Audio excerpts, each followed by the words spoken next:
Hello everybody and welcome back to StrangeVoodooTV. I'm Buddy Strange and welcome to the last, at least of this season, probably last ever AAF wrap-up video. Yeah, man, as you might have seen in my last video about the AAF, it has been suspended indefinitely and the league is pretty much folded. And yep, the news is true. Johnny Manziel's weekly drug budget collapsed the whole AAF league. Only 2 weeks into having Manziel around and the league has suspended operation already. Good going, Johnny. Nah, it's all thanks to Tom Dunnan for prematurely blowing it. You know, Tom Dunnan trademark. Nah, I'm joking. It's all jokes. And nah, he shut down the league against the advisement of the founders, which I know isn't making a lot of people too happy, being that the AF could have, you know, lasted till at least the end of the season, which sucks to hear that they shut it down now instead of then, but that is beside the point. Yeah, but no, stick around because in this video I've got something special near the end. I think you're gonna like it, so stick around for that. But that being said, let's just get into this week's wrap-up. Alright, win of the week is going to be the Arizona Hotshots. They looked pretty dominant over the Commanders, and it was just a really good outing for their defense, and then offense was able to step up, get 23 points on the board. Very good job by the Hotshots this past week. Alright, loss of the week is going to be the San Diego Fleet. They did not get anything going against the Stallions, only managed 3 points in a Mike Martz offense, and yeah, it doesn't help that you didn't have one of your lead backs and your best wide receiver, and your best quarterback on the field. So, I mean, it's understandable, but still not good against one of the worst teams in the Stallions in the AF. Loss of the week, San Diego Fleet. All right, the last SVTV's players of the week for the AF. First off, offensive player of the week is going to be Charles Johnson, getting him a touchdown, over 100 yards, I think 7 catches. And yep, he's been dominant this whole season, and I just got to give it to him right here. The last AAF offensive player of the week, Charles Johnson.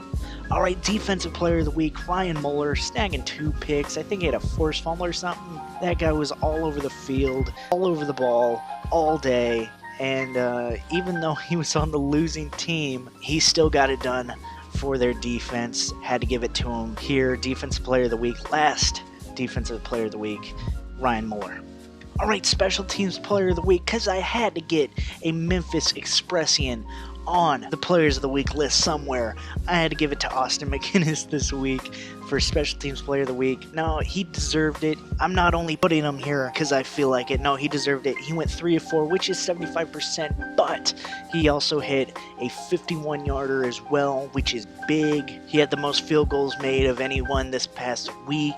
So even though his percentage wasn't 100, he kept him in the game, and a very, very close game it was indeed between the Apollos and the Express, which is pretty cool because both games against them, the Express were in it and just came up a little bit short, so that's cool. And a big reason why they almost won this past one was Austin McGinnis getting 3 field goals. Good job, Austin McGinnis, last special teams player of the week for the AAF. All right, now the last highlight package of the week. Enjoy. Wolford standing tall, takes a shot toward the end zone, has Ross caught over the shoulder grab for a touchdown. His 7th of the season. Duke Thomas in coverage.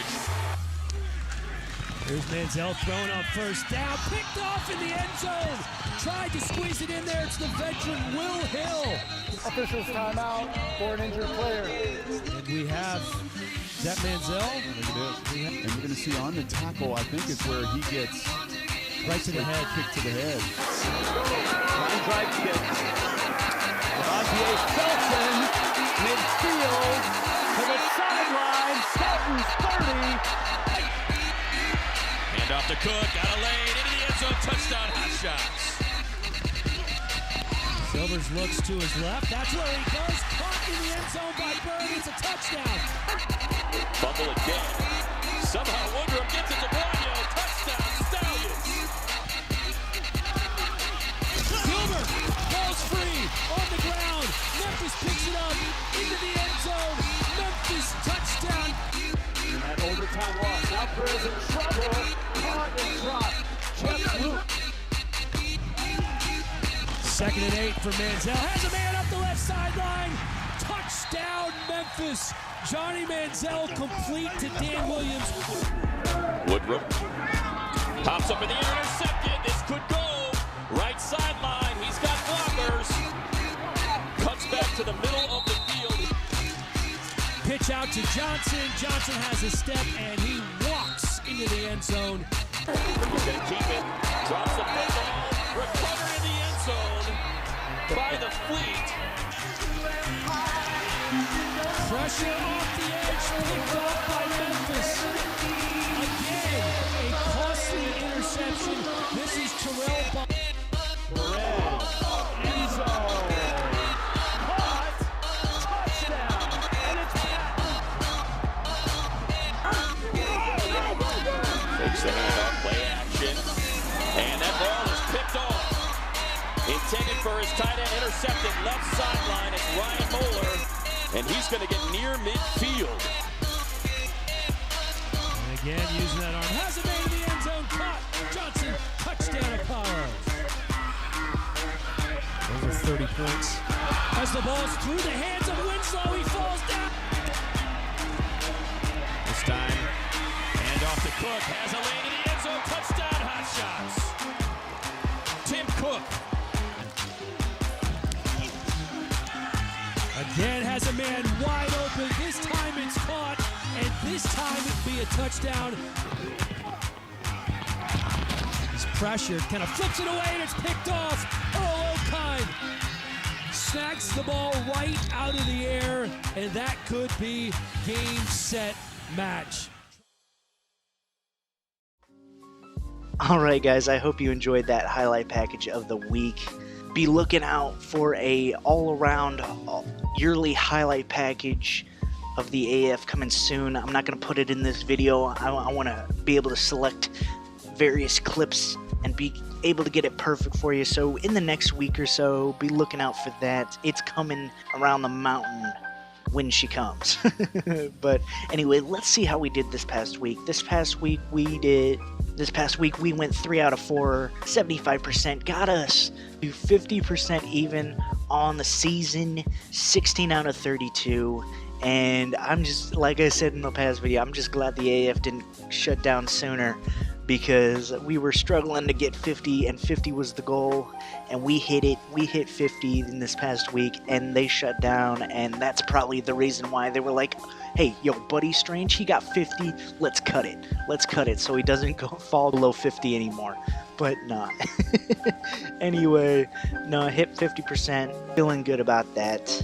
If there's anything to feel good about, it's that. So anyway, let's get to the power rankings. Alright, the last power rankings, I'm just going to run through them. I don't feel like explaining too much.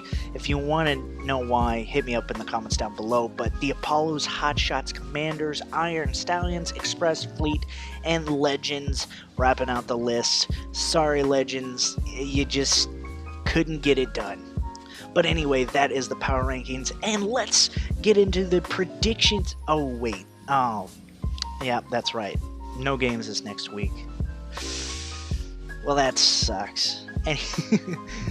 However, the games would have been Memphis at San Antonio, San Diego at Orlando, Salt Lake at Atlanta, and Birmingham at Arizona. So some pretty damn good games. Man, that just makes me even madder. But anyway, I would have called San Antonio, Orlando, Salt Lake, and I would have probably called Arizona over Birmingham. But anyway, that being said, here is the somewhat special part of the video. I'm going to go ahead and give you guys yearly awards. Okay, MVP, Garrett Gilbert. I mean, no doubt about it. He was the best quarterback in the AF, and usually the MVP is a quarterback. And I mean, there's a couple other players like Trent Richardson or someone like that. The all-time touchdown leader in the AF. But no, I'm gonna give it to Garrett Gilbert. He was my #1 for MVP pretty much this whole season. I kept talking about it, so I had to give him MVP. Offensive Player of the Year is going to be Trent Richardson. So there you go. He got that, like I said, most touchdowns ever in the AAF, including the most touchdowns in a game rushing the ball with 3 in the AAF. And yeah, very deserving, even though his yards per carry sucked. I think it was like a 2.9 average or something, which is, whew. He was one of the best red zone backs, and yeah, had to give him Offensive Player of the Year. Defensive Player of the Year is going to be split. I'm going to have DeMarquise Gates and Terrence Garvin both getting it. Gates played out of his mind for the Express, even though it was in a losing effort overall. He was one of the bright spots on a bad team. And then Terrence Garvin, if I were to just give this award outright, it would be him. At one point tied for the most interceptions in the AF, not by linebackers, by anybody. Just dominating presence, always everywhere on the field. And the only guy that I know of to get ejected from an AAF game, Terrence Garvin. Okay, but that alone gets you the yearly award. Alright, Special Teams Player of the Year, it's going to be Young Ho Koo. I already know, just because the name alone. He actually did really good this season, making every single field goal that he attempted. And yeah, I would not be surprised if you see him at least on a roster come August in a camp battle. It wouldn't surprise me in the least. So Special Teams Player of the Year, Young Ho Koo. And then Coach of the Year is going to be Steve Spurrier. I mean, led the best team in the league. Trick plays in every game. Exciting to watch. Most complete team. And yet just had to give it to Steve Spurrier. Alright, now a segment we like to call Things That Lasted Longer Than the AAF. And feel free to add to this list in the comments down below, but here's what I got. Antonio Brown's tenure in Buffalo. The Mayfly's lifespan. Eli Manning's Chargers career. Paxton Lynch as a starter. O.J. Simpson's car chase. The government shutdown. And last but not least, Vontae Davis's 2018 season. Anyway, lastly, I do want to leave you guys with one thing, one just lasting memory that you guys can hold on to of the AAF, and that is the In Memoriam, where we just take a look back and remember that which we have lost. So here you go. Here's the Alliance of American Football In Memoriam. Enjoy.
Alright everybody, that is going to do it for us here today. I hope you enjoyed this video. If you did, hit that like button. If you haven't already, hit that subscribe button. Comment anything down below that you want me to check out and see. Thanks for sticking around for this. Really appreciate your time. Again, there's more AF videos coming soon. This isn't the end of the AF on Strange Voodoo TV. There will be more coming, so please stick around for that. Subscribe and hit the notification button so you don't miss it, as well as other awesome content that will be coming up shortly. That being said, I'm Buddy Strange. This is Strange Voodoo TV. Keep it strange, people. I'll see you in the next one, and peace out.